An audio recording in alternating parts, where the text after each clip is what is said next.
पूरा मुगल साम्राज्य, पूरा मुगल साम्राज्य, पूरा मुगल साम्राज्य सिर्फ एक वीडियो में। और इससे बाहर आपको क्वेश्चन भी मुगल साम्राज्य से कोई आएगा तो नहीं मिलेगा। ठीक है, ये हर एग्जाम के लिए इंपॉर्टेंट होगा, यूपी पीसीएस के लिए, बिहार पीसीएस के लिए, अदर पीसीएस के लिए, एसएससी के लिए, बैंक के लिए या पैट के लिए, जितने भी एग्जाम है उनके लिए बहुत इंपॉर्टेंट है। तो मुगल साम्राज्य को हम लोग एक वीडियो में पूरा करेंगे। कुछ छोटी सी लाइनें कहना चाहता हूं, ठीक है, कि गीता सी या कुरान सी उम्दा किताब बन, बन कुछ भी जिंदगी में मगर लाजवाब बन। और इन्हीं लाइनों के साथ हम लोग शुरू करते हैं मुगल वंश। मुगल साम्राज्य की जो शुरुआत होती है ना बेटा, वो बाबर से शुरू होती है। थोड़ा हम लोग जल्दी जल्दी करेंगे, जो कि बाबर 1526 से इसका कार्यकाल है और 1530 तक। ठीक है, इस कार्यकाल को आपको याद रखना है। ठीक है, बाबर को तैमूर के वंशज का माना जाता है, तैमूर का पांचवा वंशज था। तैमूर का क्या था बेटा, ये पांचवा वंशज माना जाता है। और पिता थे इनके तैमूर के पिता की तरफ से तैमूर का पांचवा वंशज था। और माता की तरफ से अगर देखा जाए तो ये चंगेज खान की तरफ से थी इनकी माता। ठीक है, तो चंगेज खान की तरफ से ये 14वां वंशज था। तो क्या था, ये 14वां वंशज था। ठीक है, बाबर का जन्म कहां पर हुआ था, फरगना में हुआ था और 1483 में हुआ था, 14 फरवरी को हुआ था, इतना इंपॉर्टेंट नहीं है। ठीक है, इनके पिता का नाम उमर शेख मिर्जा था, उमर शेख मिर्जा, ये फरगना के शासक थे। ठीक है, बाबर ने 1507 ईस्वी में 1507 ईस्वी में पादशाह की उपाधि धारण की थी, पादशाह की उपाधि धारण की थी। ठीक है, इससे पहले तैमूर के किसी वंशज ने यह उपाधि धारण नहीं की थी। बाबर के 4 पुत्र थे। बाबर के कितने पुत्र थे, इसके पुत्रों की अगर बात करें तो 4 पुत्र थे। पहला हुमायूं, ठीक है, दूसरा कामरान, तीसरा अस्करी और चौथा था हिंदा। तो बाबर के 4 पुत्र थे। ठीक है, अब बाबर जब भारत आता है, ठीक है, तो भारत आने के बाद इस पर कई सारी कहानियां हैं, उन कहानियों की तरफ हमको नहीं जाना है। ठीक है, बाबर ने भारत पर 5 बार आक्रमण किया। ठीक है, और बाबर का भारत के विरुद्ध किया गया पहला अभियान 1519 ईस्वी में हुआ था, यूसुफ जाई जाति के विरुद्ध। तो अगर थोड़ा सा जाने तो बाबर शुरू में देखा जाए तो मुख्य भारत तक नहीं आता है। ठीक है, तो बाबर ने भारत पर पूछा जाए कितनी बार आक्रमण किए, तो भारत पर 5 बार आक्रमण किए। जैसे 5वीं बार में वो यहीं पर रह गया। ठीक है, पहला आक्रमण कौन सा था, पहला किसके विरुद्ध किया था, ठीक है, तो 1519 में किया था इसने। पहला किसके विरुद्ध किया था, वर्सेस यूसुफ जाई जाति के विरुद्ध। आपको याद रखना है, यूसुफ जाई जाति के विरुद्ध था। और इस अभियान में बाबर ने जो बाजौर और भेरा को अपने अधिकार में ले लिया था। तो बाजौर और भेरा, ठीक है, तो आपको यहां पर याद रखना है कि किसके विरुद्ध था, ये पूछते हैं। तो यूसुफ जाई जाति के विरुद्ध ये उसने युद्ध लड़ा था। ठीक है, और यहां पर उसने बाजौर और भेरा को जीत लिया था। ठीक है, यहां से इनको, अब जो 5वीं बार जब वो आया तो पानीपत का युद्ध शुरू होता है। बहुत इंपॉर्टेंट है, आपको इन चीजों को याद रखना होगा। ठीक है, अब जब वो आया तो क्या हुआ, पानीपत के प्रथम युद्ध, 5वीं बार में जब आया तो पानीपत के प्रथम युद्ध की, उससे पहले वो कबीलों से ही लड़ रहा था। तो 5वीं बार, ठीक है, तो 5वीं बार क्या हुआ, 5वीं बार में उसने लड़ा पानीपत का प्रथम युद्ध। ठीक है, और इस युद्ध की अगर काल की बात किया जाए तो क्या है, 21 अप्रैल 1526। ठीक है, और इसने पहली बार यहां पर तुलुगुमा युद्ध पद्धति, यहां पर कौन कौन सी, तुलुगुमा युद्ध नीति, और तोप खाने का प्रयोग किया, और तोप खाने का प्रयोग किया। डिटेल में अगर आपको वीडियो देखना होगा तो वहां पर, जहां पर मैं यूपीएससी के लिए वीडियो डालता हूं, वो डिटेल में हम लोग देखेंगे। फिलहाल आपको इतना ही याद रखना है कि इस समय क्या किया उसने, ठीक है। और जब इसने युद्ध लड़ा था तो यहां पर दो बड़े खास व्यक्ति थे, उस्ताद अली और मुस्तफा, दो निशानेबाज थे। यहां पर दो निशानेबाज भी थे जो बाबर के प्रसिद्ध निशानेबाज थे। इन दोनों का नाम आपको याद रखना है, उस्ताद अली, उस्ताद अली और मुस्तफा बाबर, और मुस्तफा बाबर, ये दो निशानेबाज थे, ठीक है, जिन्होंने यहां पर भाग लिया। पानीपत के प्रथम युद्ध की बात कर रहे हैं, 21 अप्रैल 1526 को। किसको हराया, तो इस युद्ध में इसने, बाबर ने किसको हराया था, ठीक है, पानीपत के युद्ध में। तो ये हुआ था वर्सेस इब्राहिम लोदी के साथ, बाबर वर्सेस इब्राहिम लोदी, ठीक है। इब्राहिम लोदी को क्या किया, इस युद्ध में हराया था, ठीक है। ये बहुत इंपॉर्टेंट है, इसको आपको बिल्कुल ध्यान रखना है। यहां पर एक क्वेश्चन और पूछते हैं, इब्राहिम लोदी मध्यकाल में ऐसा पहला शासक था जो युद्ध स्थल पर मारा गया था, यहीं पर मारा गया था, और जो यहां पर मारा गया, यहीं पर एक इनके मित्र थे, ग्वालियर के राजा विक्रमजीत भी, ठीक है। तो इनके साथ विक्रमजीत भी मारे गए थे, विक्रमजीत को भी यहां पर मारा गया। तो युद्ध स्थल पे कौन कौन मरा, इब्राहिम लोदी और विक्रमजीत। विक्रमजीत कौन थे, ये ग्वालियर के राजा थे, ये ग्वालियर के राजा थे जो इब्राहिम लोदी को इस युद्ध में सहायता प्राप्त दे रहे थे। विक्रमजीत के परिवार से ही क्या मिला था, याद रखना है, विक्रमजीत को आपको यहां पर याद रखना है। मैं ऊपर बता देता हूं कि यहीं से क्या मिला था, हुमायूं को कोहिनूर हीरा मिला था, कोहिनूर हीरा हुमायूं ने इसके ही परिवार से लिया था, ठीक है। तो यहां तक तो आप समझ गए होंगे कि कोहिनूर हीरा कहां से आया, हुमायूं के पास। तो ये बात तो आपको समझ में आ गई होगी, ठीक है। अब जो दूसरी इंपॉर्टेंट चीज है, ठीक है, इसके बाद हुआ खानवा का युद्ध। क्या हुआ,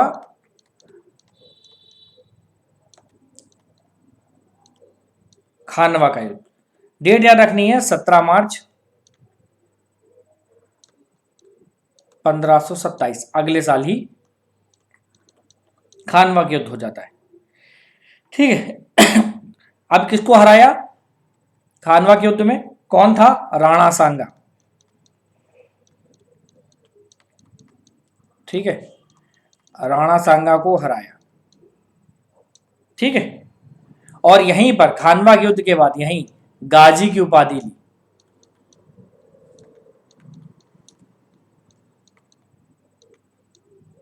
गाजी की उपाधि धारण की, ठीक है। खानवा के युद्ध का वर्णन, ठीक है, एक कृति है वीर विनोद, वीर विनोद है, वीर विनोद, ठीक है। और ये लिखी थी श्यामल दास, राइटर हैं इसके श्यामल दास। तो वीर विनोद में खानवा के युद्ध का वर्णन किया गया है, ठीक है। बड़ा खास युद्ध था, ठीक है। तो गाजी की उपाधि किस युद्ध के बाद ली, आपको याद रखना है, खानवा के युद्ध के बाद बाबर ने गाजी की उपाधि धारण की, ठीक है। तो राणा सांगा यहां मारे नहीं गए थे। फिर राणा सांगा को क्या हुआ, बाद में उनके ही सरदारों ने, राणा सांगा के खुद के सरदारों ने क्या किया, 1528 में जहर दे दिया। नहीं तो राणा सांगा दोबारा खड़े होते और शायद दोबारा बाबर से लड़ते, हो सकता था कि बाबर को वो हरा भी देते, ठीक है। तो दो चीजें आपको यहां पर समझ में आई होंगी। ठीक है। तीसरी चीज, फिर बाबर ने एक युद्ध और लड़ा खानवा के युद्ध के बाद 1528 में। क्रम याद रखना, 1528 में एक युद्ध लड़ते हैं जनवरी में, जनवरी 29 को युद्ध लड़ते हैं, जिसे बोलते हैं चंदेरी का युद्ध, जिसे बोलते हैं चंदेरी का युद्ध। ठीक है। यहां पर यह युद्ध हुआ था किसके साथ? मेदिनी राय को हराया था, मेदिनी राय को इन्होंने यहां पर हराया। ठीक है। और फिर बाबर एक युद्ध और लड़ते हैं 1529 में, मई में लड़ते हैं, 6 मई को लड़ता है बाबर। ठीक है। उस युद्ध का नाम है घाघरा का युद्ध। तो बस आपको ये 4 युद्ध याद रखने, और ये हुआ था अफगानों से, यहां पर अफगानों को हराया था, अफगान वर्सेस बाबर हुआ था। ठीक है। तो इसके बाद बाबर की डेथ हो जाती है। ठीक है। तो 1529 में हुआ था, और 1530 में बाबर की डेथ हो जाती है, बाबर की मृत्यु हो जाती है, बाबर की डेथ हो जाती है। ठीक है। शुरू में बाबर को, शुरू में बाबर को आगरा में दफनाया गया, वो आगरा के आराम बाग में, आराम बाग में दफनाया गया। ठीक है। बाद में काबुल ले जाया गया, बाद में काबुल ले जाया गया, क्योंकि उसकी इच्छा थी कि उसे काबुल ले जाया जाए। ठीक है। तो बाद में उसे काबुल ले जाया गया। ठीक है। बाबर ने एक अपनी आत्मकथा भी लिखी थी, बाबरनामा, आप जानते होंगे, इंपॉर्टेंट बुक है बाबरनामा। पूछा जाए बाबरनामा क्या है, तो क्या है ये बाबर की आत्मकथा है। जब आत्मकथा होती है तो किसने लिखी होती है? खुद उसी ने लिखी होती है। ठीक है। ठीक है। तो बहुत पूछा जाए बाबरनामा किस भाषा में बाबर ने लिखी थी, तो फारसी में लिखी थी। ठीक है। बाबर की आत्मकथा है, फारसी में है, फारसी में। इसका अनुवाद भी किया था अब्दुल रहीम खान खाना ने, सॉरी, ये अब्दुल रहीम अनुवाद किया था फारसी में, शायद मैं गलत बता गया, अब्दुल रहीम खान खाना ने फारसी में किया था। ठीक है। अब्दुल रहीम खान खाना ने इसको फारसी में अनुवाद किया था, फारसी में किया था अनुवाद इसने अब्दुल रहीम खान खाना है। ठीक है। तो शुरू में बाबर ने जो आत्मकथा लिखी थी, ये किस भाषा में लिखी थी पूछा जाए, तो बाबर ने इसको तुर्की में लिखा था, तुर्की में लिखा था। ठीक है। ओके। अच्छा, एक और चीज है बाबर के बारे में, बाबर ने एक नई प्रकार की एक पद्य शैली का विकास किया था। बाबर एक अच्छा साहित्यकार था, उसका नाम था मुवैयान। अभी भी क्वेश्चन है, मुवैयान पद्य शैली किसने खोजी, किसके द्वारा खोजी गई, तो इसका जन्मदाता कौन था? बाबर। ठीक है। बाबर द्वारा इसका जन्म दिया था। ठीक है। एक सूफी संत थे उबैदुल्ला अहरार, नक्शबंदी सूफी संत थे, एक नक्शबंदी सूफी संत थे। ठीक है। उबैदुल्ला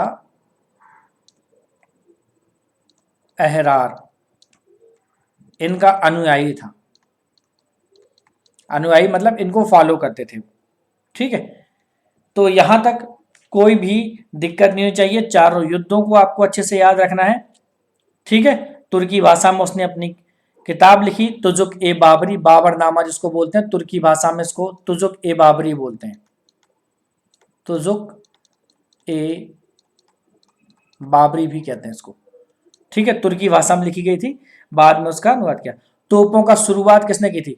भारत में तोपों का प्रयोग बाबर ने किया। ठीक है, तो आपको याद रखना है बाबर ने क्या किया था, तोपों का प्रयोग, तोपों का प्रयोग बाबर ने ही प्रारंभ किया था। ठीक है, तमगा नामक इसने कर को समाप्त कर दिया था और चारवाक शैली शुरू की थी इसने, बाग लगाने की चारवाक शैली शुरू की थी। ठीक है, उसने एक आराम बाग बनवाया था, उसी उस पे था और वहीं पर उसको दफनाया गया था। पानीपत और संभल की मस्जिद बनवाई इसने, पानीपत और संभल की मस्जिदें भी बनवाई थी इसने,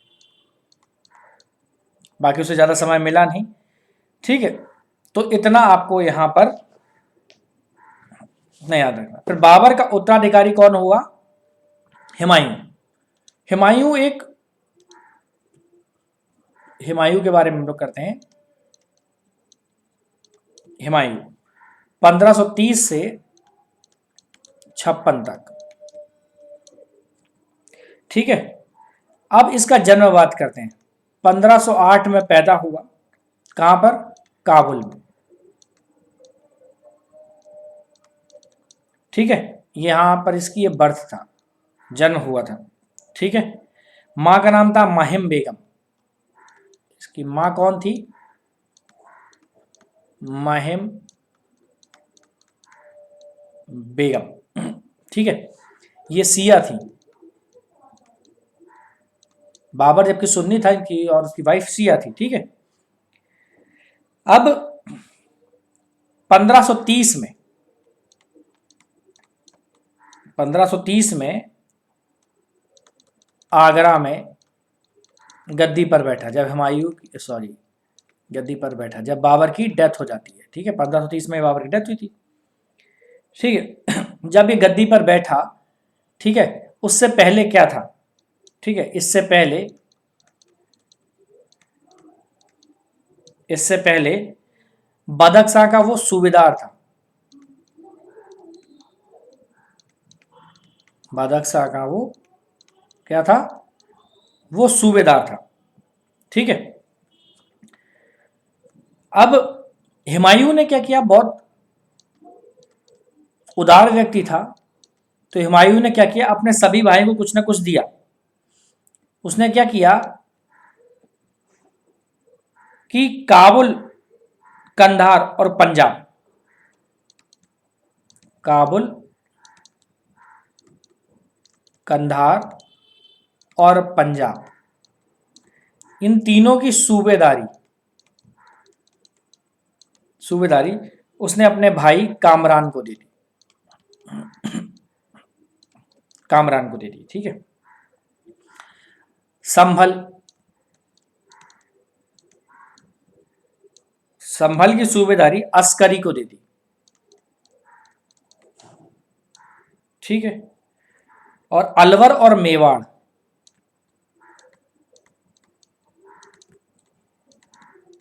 अलवर और मेवाड़, इनकी सूबेदारी हिंदाल को दे दी, इनकी सूबेदारी हिंदाल को दे दी। अब एक और इंपॉर्टेंट प्लांट बचा था, बदख्शां, जहां का वो सूबेदार था। ठीक है, और बदख्शां की सूबेदारी अपने चचेरे भाई, चचेरे भाई सुलेमान मिर्जा को दी थी।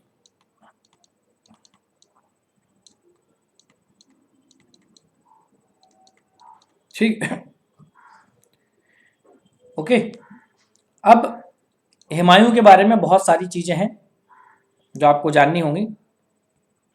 दिल्ली में दीन पनाह नाम का एक भवन बनाया था, दीन पनाह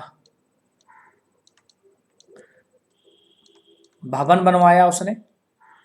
ठीक है, फिर फिर हुमायूं के समय पे एक बड़ा इंपॉर्टेंट युद्ध हुआ था। ठीक है, दीन पनाह नामक भवन और ये सबकी अगर स्थापना पूछी जाए तो 1533 में भवन भी था और नगर भी था, दीन पनाह नामक नगर भी बसाया था। 1533 में दोनों का हुआ था। फिर हुआ चौसा का युद्ध। चौसा का युद्ध एक हुमायूं के जीवन में एक महत्वपूर्ण स्थान रखता है। आप इसे ऐसे समझ सकते हो कि कितना महत्वपूर्ण रहा होगा कि इसके लिए हम लोग कुछ भी कहें, शायद उस हिसाब से वो चीजें समझ में ना आए। अब अगर चौसा के युद्ध को देखा जाए, चौसा के युद्ध को देखा जाए तो बक्सर के निकट हुआ था। कहां हुआ था ये बक्सर के निकट हुआ था। ठीक है, कब हुआ था? ये हुआ था 25 जून 1539 को। किसके साथ हुआ था? शेर खां या शेर शाह के बीच हुआ था। ठीक है, और कौन जीता था इस युद्ध में? शेर खां जीत गया। ठीक है, इसके बाद फिर अगला युद्ध होता है चौसा के बाद बिलग्राम का युद्ध। कन्नौज के पास है, इसको कन्नौज का युद्ध भी कहते हैं, बिलग्राम या फिर कन्नौज का युद्ध जिसको कहते हैं। ठीक है, फिर ये होता है, और इस युद्ध में एक बड़ी खास बात थी कि बिलग्राम और कन्नौज के युद्ध की, कि शेर खां और हुमायूं के बीच ये भी होता है। ठीक है, और इस युद्ध में फिर हुमायूं हार गए, इसमें फिर शेर खां जीता, इसमें शेर खां फिर जीत गया। ठीक है, और इसी युद्ध से जब शेर खां जीत गया तो आगरा और दिल्ली पर कब्जा हो गया।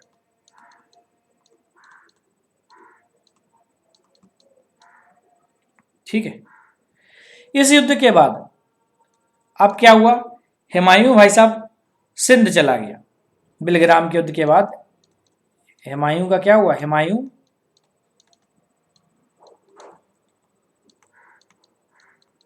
सिंध चला गया। ठीक है, 15 वर्षों तक हुमायूं एकदम घुमक्कड़ों की तरह रहा, घुमक्कड़ी जीवन जीता रहा। ठीक है, उसकी जिंदगी एकदम नर्क जैसी हो गई थी अगर उसे थोड़ी सहायता नहीं मिलती तो। ठीक है, फिर हुआ था सरहिंद। फिर एक युद्ध हुआ, हुमायूं ने युद्ध लड़ा, सरहिंद का युद्ध।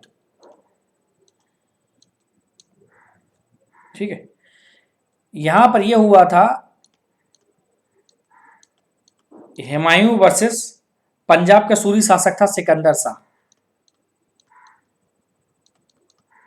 सिकंदर शाह के बीच। ठीक है, सिकंदर शाह हार गया, हुमायूं जीत गया, और यहां फिर ये पुनः दिल्ली की गद्दी पर बैठा। तब तक शेर शाह मर चुका था।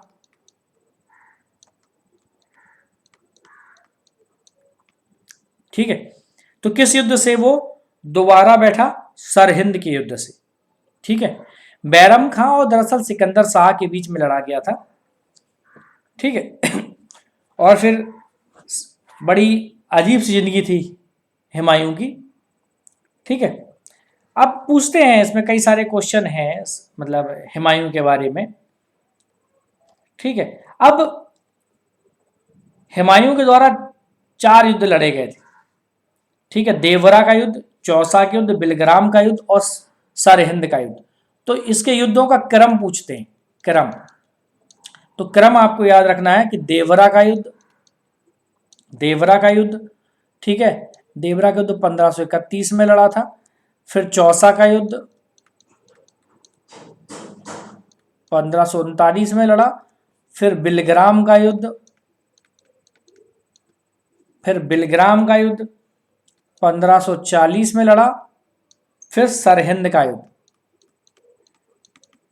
शेर खां की मृत्यु के बाद वो। ठीक है, तो सरहिंद का युद्ध कब लड़ा? 1555 में। तो सरहिंद के युद्ध को आपको अच्छे से याद रखना है। इसी युद्ध ने हुमायूं को पुनः दिल्ली की गद्दी पर बैठाया। ठीक है, बहुत इंपॉर्टेंट है। जब वो अपने निर्वासन के काल में था, जब वो घूम रहा था, ठीक है, तो निर्वासन के समय हुमायूं ने क्या किया था? हिंदाल के आध्यात्मिक गुरु थे मीर बाबा, ठीक है, उर्फ मीर अली, इनकी पुत्री थी हमीदा बानू बेगम से निकाह किया था। ठीक है, तो 1541 में जब बिलग्राम का युद्ध हार गए थे तो ये वहां से सिंध निकल गए थे, तो ये क्या किया, इन्होंने विवाह किया था हमीदा बानू बेगम से। ठीक है, जो मीर बाबा दोस्त या मीर अली अकबर जामी की पुत्री थी। ठीक है, और इन्हीं से, हमीदा बानू बेगम से क्या हुआ था, इन्होंने ही अकबर को जन्म दिया था। इन्होंने ही अकबर को जन्म दिया था। ठीक है, फिर एक डेट आपको याद रखनी है इंपॉर्टेंट, 1 जनवरी 1956। ठीक है, अब ये दीन पनाह भवन में थी, दीन पनाह भवन में, जहां पर इन्होंने पुस्तकालय का निर्माण कराया था, वहीं पर भवन में पुस्तकालय की सीढ़ियों से गिरने से इनकी मौत हो गई। गिरने से इनकी क्या हो गई, इनकी मृत्यु हो गई। ठीक है, हुमायूं नामा एक ग्रंथ है जिससे हुमायूं के बारे में जानकारी मिलती है। ठीक है, हुमायूं नामा किसने लिखा था, गुलबदन बेगम ने। किसने लिखा था, गुलबदन बेगम ने हुमायूं नामा की रचना। हुमायूं ज्योतिष में बड़ा विश्वास करता था, अलग अलग रंग के कपड़े पहनता था, अलग अलग, ये सब चीज़ें इंपॉर्टेंट नहीं है।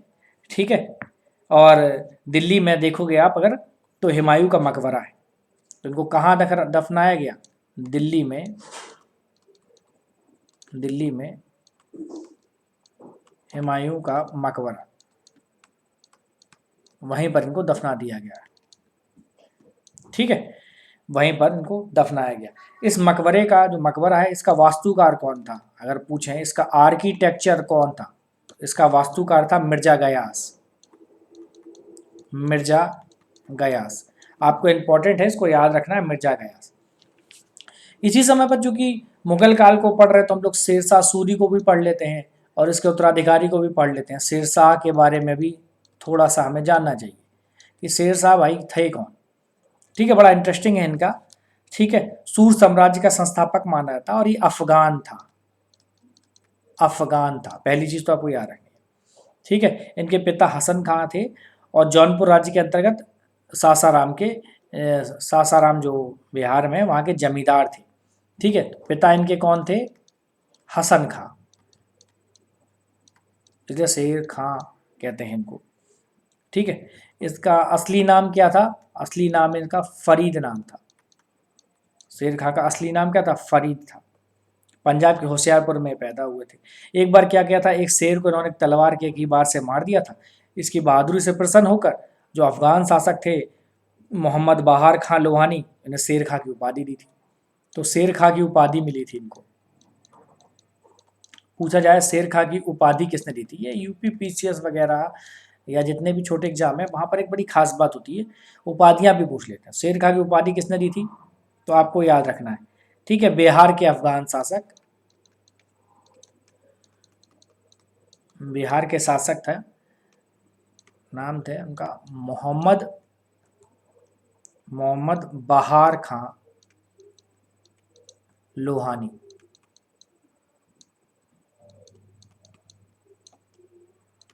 लोहानी ने इनको शेर खां की उपाधि दी थी। ठीक है, फिर 1527 ईस्वी में इन्होंने मुगलों की नौकरी कर ली और 1528 में इन्होंने नौकरी छोड़ भी दी। ठीक है, अब फिर ये दक्षिण बिहार में चले गए, जलाल खां के रक्षक और शिक्षक के रूप में नौकरी कर ली। जलाल खां की डेथ हो गई, वहां नायब सूबेदार वकील नियुक्त हो गए। बाद में इन्होंने हुमायूं से संघर्ष किया। ठीक है, बिलग्राम का युद्ध किया जो अपन ने पढ़ा पीछे पीछे वाली स्लाइड में। ठीक है, इस वाली स्लाइड में। ठीक है, तो इस वाली स्लाइड में उन्होंने क्या किया, युद्ध किया, और युद्ध के बाद क्या किया, बिलग्राम के युद्ध से आगरा और दिल्ली पर अधिकार कर लिया। तो ये इंपॉर्टेंट था, और यहीं से 1540 में शेरशाह दिल्ली की गद्दी पर बैठ गया। तो युद्ध हम लोग पीछे पढ़ चुके हैं, तो इसलिए हम लोग यहाँ पर युद्ध नहीं देखेंगे। 1540 में दिल्ली पर बैठा। ठीक है, तो वो युद्ध याद रखना है आपको, बिलग्राम के युद्ध से। किस युद्ध से, बिलग्राम के युद्ध से, जिसमें इसने हुमायूं को हराया था, बिलग्राम या कन्नौज युद्ध से। ठीक है। फिर शेरशाह ने एक महत्वपूर्ण अभियान कहा किया था, मालवा अभियान। मालवा अभियान के बारे में कहा जाता है, पूछा जाए शेरशाह का वो कौन सा अभियान था जिसके बारे में शेरशाह ने कहा कि मैंने मुट्ठी भर बाजरे के लिए हिंदुस्तान का साम्राज्य लगभग खो दिया था, तो वो मालवा अभियान था। मालवा अभियान एक स्टेटमेंट है शेरशाह का कि मुट्ठी भर बाजरे के लिए, ठीक है, मुट्ठी भर बाजरे, मुट्ठी भर बाजरे वाला स्टेटमेंट आपको याद रखना है। उस स्टेटमेंट में क्या क्या था कि मैंने मुट्ठी भर बाजरे के लिए हिंदुस्तान का साम्राज्य लगभग खो दिया था। मतलब इतना लंबा अभियान था, इतना पैसा खर्च हो गया था और लगभग ये लोग हारते हारते बचे थे। ठीक है। फिर कालिंजर बहुत इंपॉर्टेंट है, 1545, 40 में बैठा, बेचारा 5 साल के बाद इसकी डेथ हो गई। 1545 में कालिंजर, कालिंजर किले, कालिंजर किले को घेरे हुए थे। ठीक है। कालिंजर किले पर उक्का नाम का एक हथियार चला रहे थे, उक्का, इसका याद रखना, उक्का नामक, उक्का नामक आग्नेय शास्त्र, आग्नेय शास्त्र चलाते हुए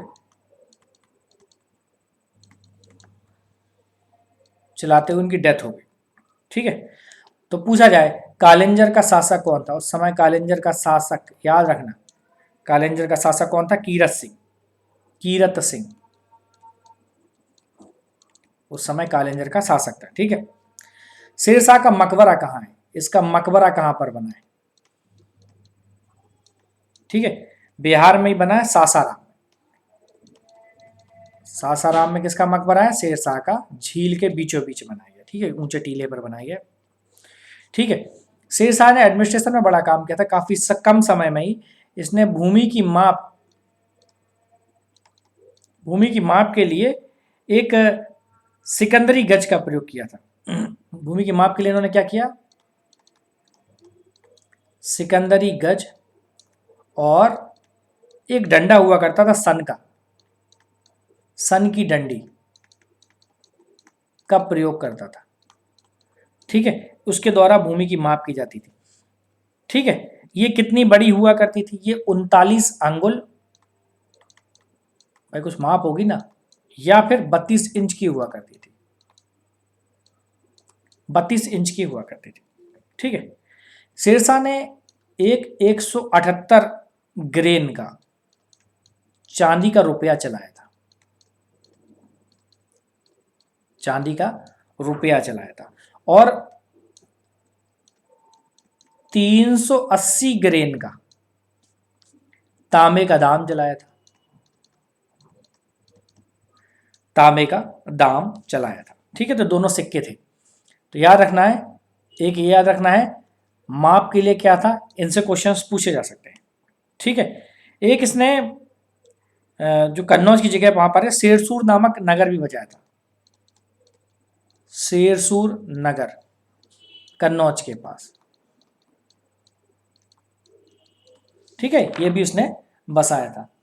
शेरशाह के समय जो पैदावार का लगभग कितना भाग लगान के रूप में लिया जाता था, एग्रीकल्चर टैक्स कितना था, ऐसे क्वेश्चंस भी पूछे गए। ठीक है। तो लगान कितना लेता था, लगान, लगान मतलब पैदावार का, कृषि पैदावार का कितना हिस्सा। ठीक है। तो ये लेते थे पैदावार का 1/3, 1/3। ठीक है। कबूलियत और पट्टा प्रथा, पट्टा पे भूमि देना, ठीक है, तो ये इन्होंने ही शुरू किया था, कबूलियत एवं पट्टा प्रथा इनके समय ही शुरू की गई थी। ठीक है।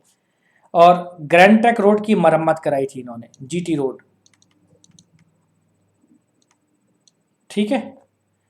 जीटी रोड लाहौर से लेके जाती है कोलकाता तक। ठीक है। डाक प्रथा, डाक प्रथा भी इन्होंने शुरू कराई थी। ठीक है। शेरशाह के काल में ही, इसी समय में या इसी काल में मलिक मोहम्मद जायसी ने पद्मावत की रचना की। इसी काल में मलिक मोहम्मद जायसी द्वारा पद्मावत की रचना। बड़ा इंपॉर्टेंट है। आप सोचोगे अलाउद्दीन खिलजी के समय पे की गई थी, नहीं, मलिक मोहम्मद जायसी के द्वारा पद्मावत की रचना शेरशाह के समय में की गई थी। ठीक है, चलिए अब हमने शेरशाह को जाना। अब हम लोग जानते हैं अकबर को, एक बड़ा ही महान शासक है मुगल काल का अकबर। ठीक है, अकबर को समझते हैं 1556 से 1605 के बीच में। ठीक है, अकबर भाई साहब अपनी गद्दी संभालते हैं। ठीक है, इनकी मां कौन थी? हमीदा बानो बेगम। हमीदा बानो बेगम। ठीक है, कहां जन्म हुआ था? अमरकोट में।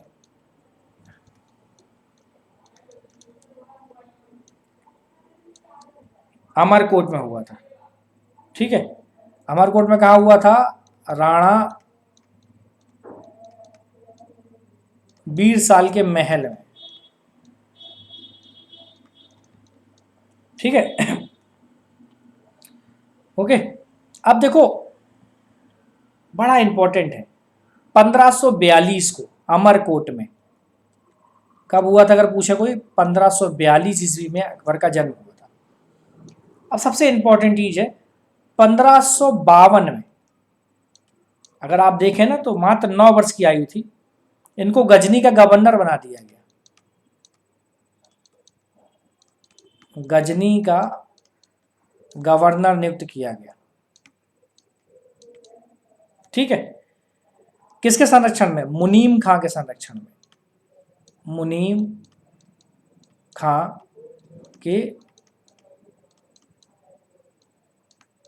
के संरक्षण में इनको बनाया गया। ठीक है, फिर 1555 में देखो इनको लाहौर का गवर्नर बनाया गया। इनको लाहौर का गवर्नर नियुक्त किया गया। ठीक है, और फिर 1556 में, ठीक है, 13 साल, 13 वर्ष और 4 महीने के थे। ठीक है, मुगल साम्राज्य के किंग बन गए, के राजा बन गए। ठीक है, अब हुमायूं की मृत्यु के बाद बैरम खान ने, जब डेथ हो गई, हुमायूं की डेथ हो गई थी, जब वो वहां पर गिर गए थे, ठीक है, कहां से? अपने पुस्तकालय के उससे। ठीक है, तो उस समय क्या किया? बैरम खान ने इनका राज्याभिषेक कर दिया। तो पूछते हैं कहां पर इनका राज्याभिषेक हुआ था? ठीक है, तो 14 फरवरी 1556 को, ठीक है, कालानौर में। कालानौर, कालानौर गुरदासपुर जिसको बोलते हैं आप लोग, गुरुदासपुर। ठीक है, कालानौर में बैरम खान ने, बैरम खान ने क्या किया था? इनका राज्याभिषेक कर दिया।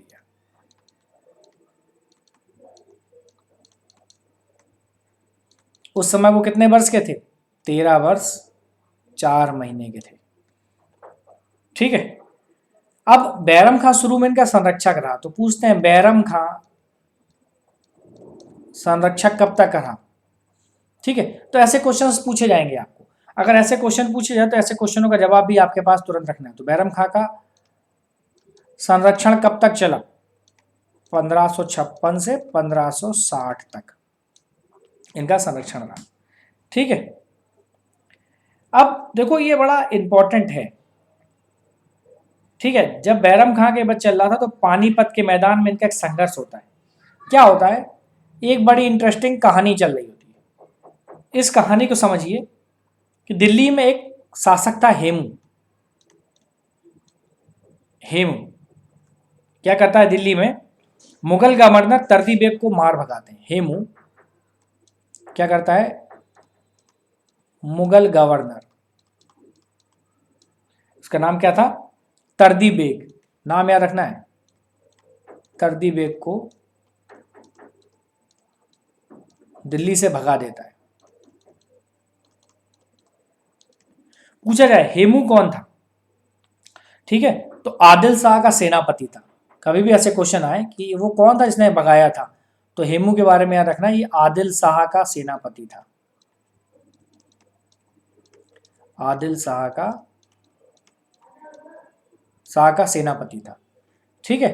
तो ये आपको यहां पर इसको याद रखना कि हेमू कौन था, ऐसे क्वेश्चंस भी पूछ लेते हैं। अभी उसको दिल्ली से भगा देता है, तो फिर क्या होता है? 5 नवंबर 1556 को पानीपत के मैदान में,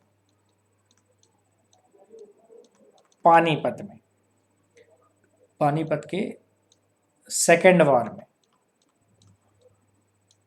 एक युद्ध होता है, ठीक है, बैरम खां के नेतृत्व में।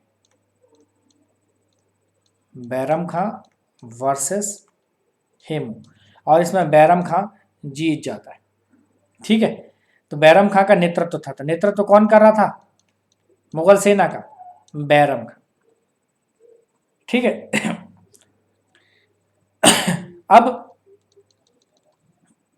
अगली स्लाइड में देखते हैं जो इंपॉर्टेंट है कि 1560 से, अगर हम शासनकाल को थोड़ा सा ध्यान से देखें, 1560 से लेके 1562 तक अकबर के ऊपर माहम अनगा का प्रभाव था। माहम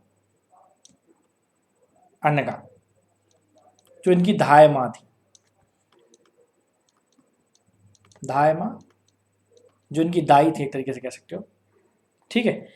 इस काल को पेटीकोट शासन कहते हैं। इसी काल को क्या बोलते हैं? पेटीकोट शासन। इतिहासकार इसको पेटीकोट शासन के नाम से बुलाते हैं, ठीक है। अब ठीक है, अब यहां पर देख रहे हैं 1562 तक, क्यों है? क्योंकि 1562 में अकबर अपने आप को क्या कर लेता? हरम दल से पूर्णतः मुक्त कर लेता, मतलब महामनगा से मुक्त कर लेता। 1562 में अकबर अपने को हरम दल से मुक्त कर लेता, इसलिए महामनगा का शासन वहां पर खत्म हो जाता है। फिर एक बड़ा महत्वपूर्ण युद्ध है हल्दी घाटी का युद्ध। हल्दी घाटी का युद्ध बड़ा इंपॉर्टेंट है। ये 18 जून को लड़ा गया था और 1576 में लड़ा गया था, ठीक है। किसके बीच में हुआ था? मेवाड़ के राजा महाराणा प्रताप,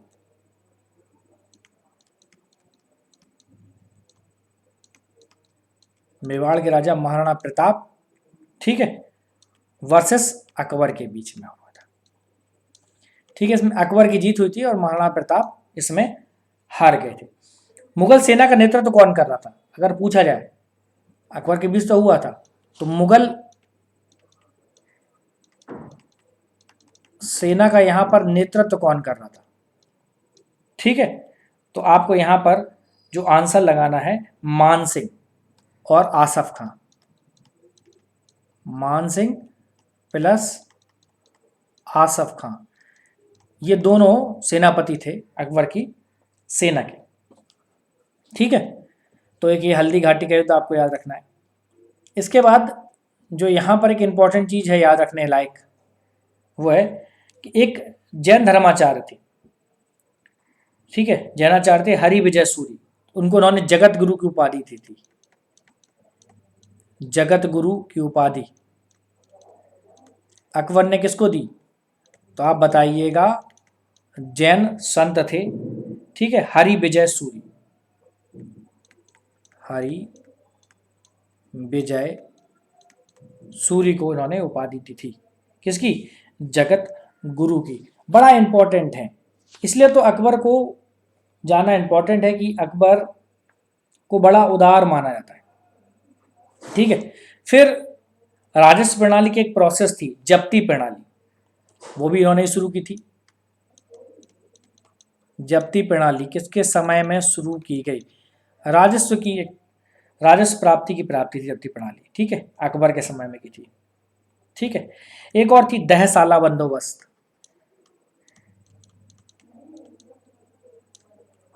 दहसाला बंदोबस्त, दहसाला बंदोबस्त 1580 ईस्वी में अकबर के समय में शुरू की गई थी। इनके दीवान थे टोडरमल, दीवान टोडरमल द्वारा, ठीक है। दहसाला मतलब हर 10 साल में राजस्व वसूली को निश्चित कर दिया था, हर 10 साल के लिए, ठीक है। अब कुछ चीजें पूछते हैं, अकबर के दरबार के प्रमुख संगीतक कौन थे? तो तानसेन तो संगीतक थे, आपको पता ही है, लिखने की जरूरत नहीं है, ठीक है। चित्रकार कौन थे? अकबर के दरबार के प्रमुख चित्रकार कौन थे अकबर के समय पर? ठीक है, तो अब्दुस समद आपको नाम याद रखना है, अब्दुस समद आपको नाम अच्छे से रखने हैं, ठीक है। और भी अकबर के समय के चित्रकार थे, जैसे दसवंत, ठीक है, बसावन, ये कुछ ऐसे चित्रकार थे, ठीक है। ये आपको याद रखना है। कुछ प्रमुख संगीतकार तानसेन थे, तानसेन के अलावा कौन थे? अगर कोई पूछा जाए तो बता देना भैया, बाज बहादुर भी थे, बाज बहादुर थे। रामदास थे, बैजू बावरा था, ठीक है, बैजू बावरा भी थे, रामदास भी थे, ठीक है। तो सबसे इंपॉर्टेंट कौन थे? तानसेन थे, ठीक है। अब आगरा का लाल किला, कौन कौन सी चीजें अकबर ने बनाई थी? अकबर के समय में किन कौन सी चीजों का निर्माण हुआ था? ऐसे भी क्वेश्चन पूछ लेते हैं, अकबर के समय की इमारतें बताओ, ठीक है। जैसे आगरा का लाल किला, दिल्ली का नहीं बनवाया था इन्होंने, आगरा का लाल किला बनवाया था, याद रखना। फतेहपुर सीकरी, फतेहपुर सीकरी वहीं आगरा के पास ही है, फतेहपुर सीकरी। फतेहपुर सीकरी में आकर इन्होंने क्या बनवाया था? शाही महल, ठीक है, शाही महल आपको याद रखना है। दीवाने खास, दीवाने खास की स्थापना की थी। पंचमहल है यहीं पर, ठीक है। फतेहपुर सीकरी में क्या क्या है ये भी पूछते हैं। बुलंद दरवाजा, गुजरात विजय की स्मृति में इन्होंने बुलंद दरवाजा बनवाया था, तो आपको बुलंद दरवाजा याद रखना है। जोधाबाई का महल,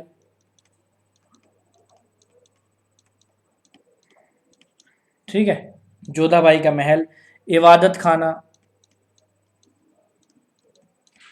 इबादत खाना, ठीक है। इलाहाबाद का किला, लाहौर का किला, इलाहाबाद और लाहौर का किला, ये दो चीजें इन्होंने और बनवाई थी, तो ये भी बड़े इंपॉर्टेंट हैं, ठीक है। तो आपको ये भी यहां पर याद रखना है। कई बार क्वेश्चन आए हुए हैं कि अकबर के नवरत्न कौन कौन से थे, तो ऐसे क्वेश्चन भी पूछते हैं कि अकबर के नवरत्न बता दो भैया, तो अकबर के नवरत्न भी हमें पता होने चाहिए, ठीक है। तो अगर ऐसे क्वेश्चन हैं कि अकबर के नवरत्न कौन थे, और अकबर के नवरत्न बता दीजिए भैया। पहले थे मुल्ला दो प्याजा, मुल्ला दो प्याजा। दूसरे थे राजा मान सिंह, राजा की उपाधि दी गई थी इनको। तीसरा था थे हकीम हुकाम, ठीक है। चौथे थे राजा टोडरमल, तो टोडरमल जी थे यहाँ पर। पांच में थे अब्दुल रहीम खान खाना, अब्दुल रहीम खान खाना। छठे थे फैजी, सात में थे अबुल फजल, आठ में थे बीरबल, और नमा कौन था? नमा थे बेटा तानसेन। तो अगर आप अकबर के नवरत्न के बारे में जाने तो एक बार इसको बस देख लीजिए, रटने की जरूरत नहीं है, ठीक है। बीरबल के बारे में को इंटरेस्टिंग है, बीरबल के बचपन का नाम क्या था, ठीक है। तो बीरबल के इनके बचपन का नाम इनका महेश दास था, महेश दास था। तानसेन के बारे में पूछते हैं, कहाँ जन्म हुआ था? ये ग्वालियर में जन्म हुआ था, ग्वालियर में इनका इनका जन्म हुआ था, ठीक है। तानसेन ने किन किन चीज़ों की वो किया था? तानसेन ने 4 राग खोजे थे, मियाँ की तोड़ी,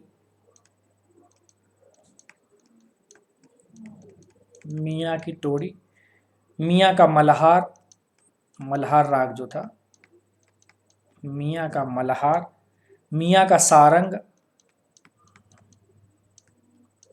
ठीक है। और तो इस तरह से इन्होंने कुछ चीज़ों की, ये जो राग थे इनकी डिस्कवरी की थी इन्होंने, ठीक है। इनको कंठाभरण दास की उपाधि दी थी। तानसेन को अकबर ने एक उपाधि दी थी, उसको बोलते हैं कंठाभरण दास, कंठाभरण दास वाणी विलास, वाणी विलास की उपाधि इनको अकबर ने ही दी थी, ठीक है। तो ये जो बुलंद दरवाजा था, ये गुजरात विजय के उपलक्ष्य में मैंने आपको बताया था, गुजरात विजय की स्मृति में बुलंद दरवाजे की का निर्माण कराया था, ठीक है। तो ये सारी चीज़ें हैं। अब इसके अलावा भी उन्होंने कई सारी और भी लोगों को उपाधियाँ दी, जो और भी लोग थे उनके दरबार में, उनको भी इन्होंने बराबरी से दर्जा दिया, ठीक है। जैसे कि अकबर ने सीरी कलम की उपाधि किसको दी थी? सीरी कलम कौन था? तो बता देना आपको, उनके जो चित्रकार थे अब्दुस समद। तो चीज़ें हमें पता करनी चाहिए ना। जड़ी कलम की उपाधि किसको दी? जड़ी कलम, ठीक है। ये किसको कहते थे? तो मोहम्मद हुसैन कश्मीरी, ये कारीगर थे। मोहम्मद हुसैन कश्मीरी एक कारीगर थे, उनको दी गई थी, ठीक है। कई बार मुगलों की राजकीय भाषा कौन सी थी जिसमें वो काम काज करते थे? तो इनकी राजकीय भाषा फारसी थी, ठीक है। कई बार आ जाता है राजकीय भाषा मुगलों की कौन सी थी? फारसी थी, ठीक है। अकबर के समकालीन कौन से सूफी संत थे? तो शेख सलीम चिश्ती, इन्हीं के समकालीन एक सूफी संत थे जो उस समय थे, ठीक है। अकबर की डेथ कब हुई? अकबर की मृत्यु किस वजह से हुई? इनको ज़्यादा दस्त लग रहे थे, ठीक है। 16 अक्टूबर 1605 में, ठीक है। एक डिजीज हो गई थी इनको, आतिसार, ठीक है। इसके कारण कहाँ दफनाया गया? ठीक है, इनको सिकंदरा में दफनाया गया, सिकंदरा में दफनाया गया डेथ के बाद, ठीक है। बीरबल, बीरबल, ठीक है। बीरबल की हत्या कहाँ हुई थी? यूसुफ जाइयों ने की थी, यूसुफ, यूसुफ जाइयों द्वारा। यूसुफ जाइयों ने विद्रोह कर दिया था, बीरबल उसको दबाने गए थे, उस समय की हत्या वहां पर कर दी गई थी, ठीक है। तो ये सारी चीजें पूछते हैं, ठीक है। अबुल फजल की भी हत्या जहांगीर ने करवा दी थी, ठीक है। अबुल फजल की हत्या, अबुल फजल की हत्या कब? 1602 ईस्वी में, 1602 ईस्वी में ये दक्षिण भारत से आगरा आ रहे थे, ठीक है। तो किसने की थी? 1602 में बीर सिंह बुंदेला, बीर सिंह बुंदेला ने जहांगीर के कहने पर, जहांगीर के कहने पर कर दी थी, ठीक है। अकबर ने एक अनुवाद विभाग की भी स्थापना की थी, अनुवाद विभाग की भी स्थापना की थी, ठीक है। अब बड़ा खास था कि रामायण का फारसी अनुवाद किसने किया था? अनुवाद विभाग बनाया तो फिर रामायण का फारसी अनुवाद, ठीक है। तो ऐसे क्वेश्चन पूछे गए। अब्दुल कादिर बदायूं ने, किसने की थी? बदायूं ने रामायण का फारसी अनुवाद किया था। और महाभारत का किसने किया था? महाभारत का फारसी अनुवाद किसने किया था? शेख सुल्तान ने, ठीक है। इन्होंने किया था। ठीक है, और महाभारत का नाम, और इसका नाम क्या रखा था, उस किताब का नाम रखा था रज़्मनामा। रज़्मनामा का मतलब होता है युद्धों की पुस्तक, जिसमें सिर्फ युद्धों के बारे में बात है। ठीक है, अब सूरदास ने एक रचना की थी नल दमयंती। नल दमयंती सूरदास ने इसकी रचना की थी। इसका फारसी अनुवाद,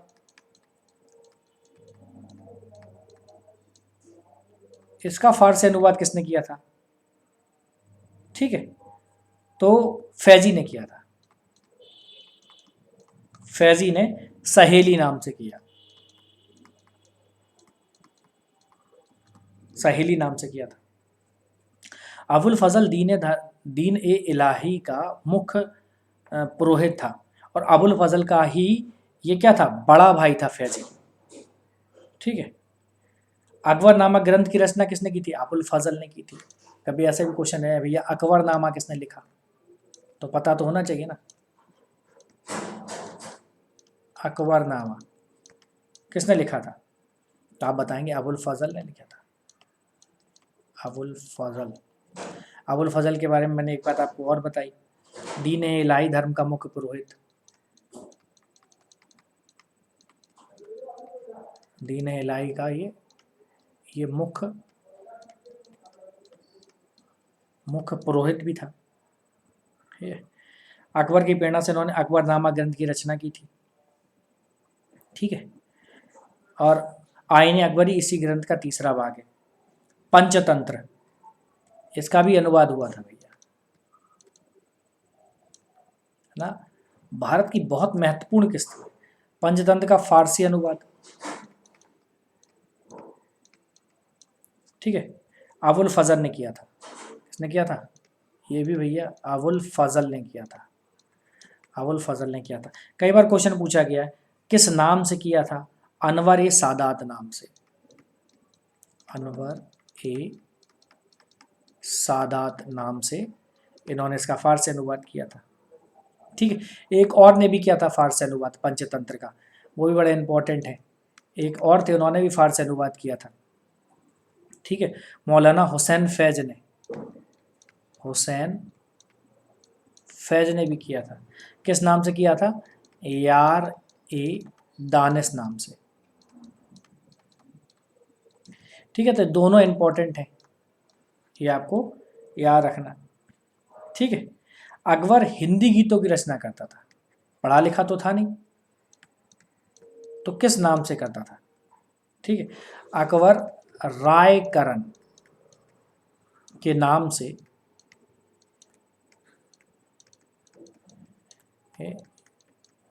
हिंदी गीतों की रचना करता था।